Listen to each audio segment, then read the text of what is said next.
जासूसों ने कुनान की सरजमीन का जायजा लिया। बहुत पहले खुदावंद ने बनी इसराइल से वादा किया था कि एक दिन वो कुनान की सरजमीन में जाकर आबाद होंगे। जब बनी इसराइल बियाबान में सफर कर रहे थे तो खुदावंद ने मूसा से फरमाया, बनी इसराइल के 12 कबीलों में से हर एक का एक मोअज़्ज़ज़ आदमी चुनकर भेजो ताकि वो कुनान की उस सरजमीन का जायजा ले जिसे मैंने उन्हें देने का वादा किया है।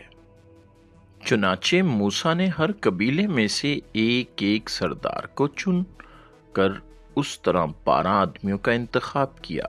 फिर उसने उन्हें ये हदायत दी, कुनान की सरजमीन में जाओ और अच्छी तरह उसका जायजा लो।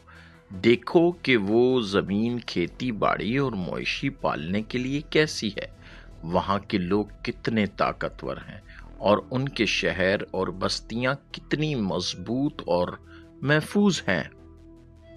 वो जासूस 40 दिन तक कुनान की सरजमीन में घूमते रहे। जब वो वापस आए तो उन्होंने रिपोर्ट दी, ये सरजमीन निहायत सरखेज और अच्छी है, लेकिन वहां के लोग कद-आवर और ताकतवर हैं और उनके शहरों के गिर्द मजबूत फसीले हैं। जासूसों में 2 आदमियों कालेब और यशवा ने कहा, हम जरूर उन पर गालिब आएंगे। आओ अभी उन पर चढ़ाई करें और उस सरजमीन पर कब्जा कर लें। लेकिन बाकी 10 जासूसों ने इख्तिलाफ करते हुए कहा, नहीं, हमें वहां के लोगों पर हमला नहीं करना चाहिए क्योंकि वो हमसे ज्यादा ताकतवर हैं। हम उनकी सरजमीन पर कब्जा नहीं कर सकते। वहां के लोग द्यो कामत हैं, बहुत लंबे और ताकतवर।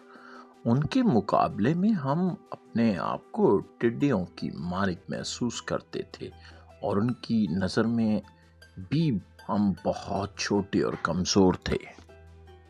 बनी इसराइल चीखने चिल्लाने लगे और मूसा के खिलाफ शिकायत करने लगे।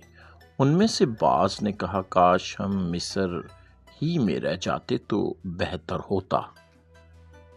खुदावंद हमें इस सरजमीन में ले आया है ताकि वहां के लोग हमें कत्ल कर दें और हमारे बच्चों को गुलाम बना लें। आओ हम अपने लिए एक और रहनुमा चुनें और मिस्र वापस चले जाएं। लेकिन कालेब और यशवा बराबर कहते रहे, कुनान की सारी सरजमीन निहायत अच्छी है।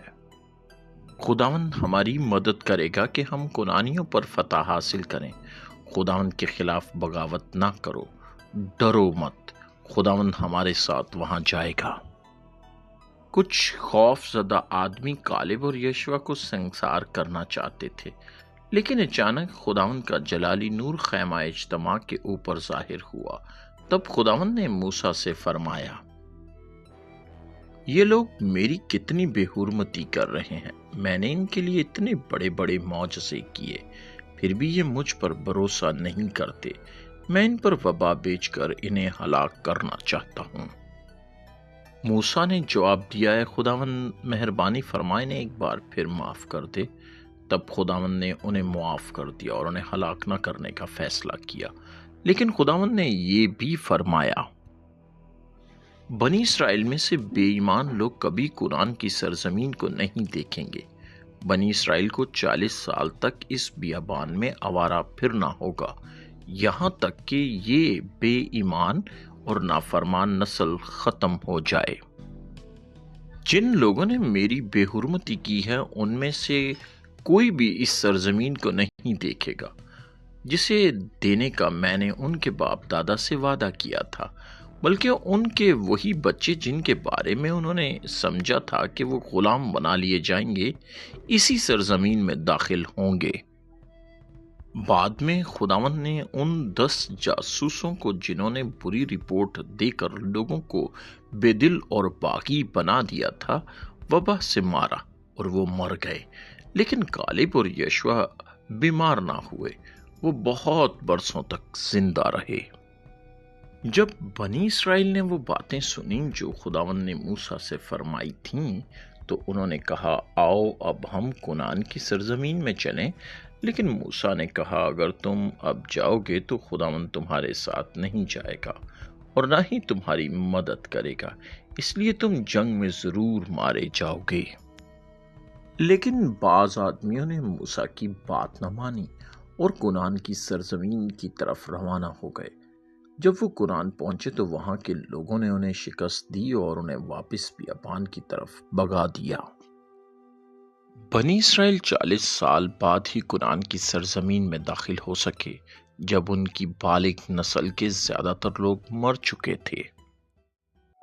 بنی اسرائیل مصر کی غلامی سے آزاد ہو چکے تھے اور اب خدا کے وعدہ کی ہوئی سرزمین کنعان کے قریب پہنچ گئے تھے۔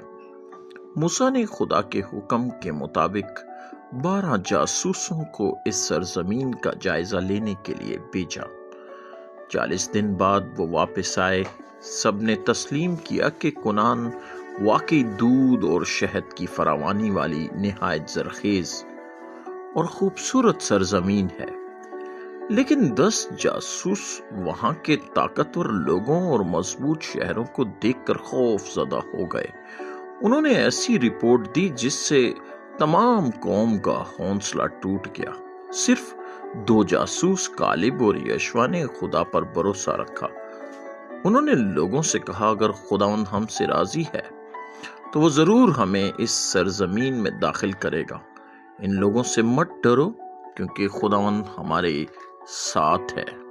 لیکن بنی اسرائیل نے خداوند پر ایمان رکھنے کے بجائے خوف کو چن لیا۔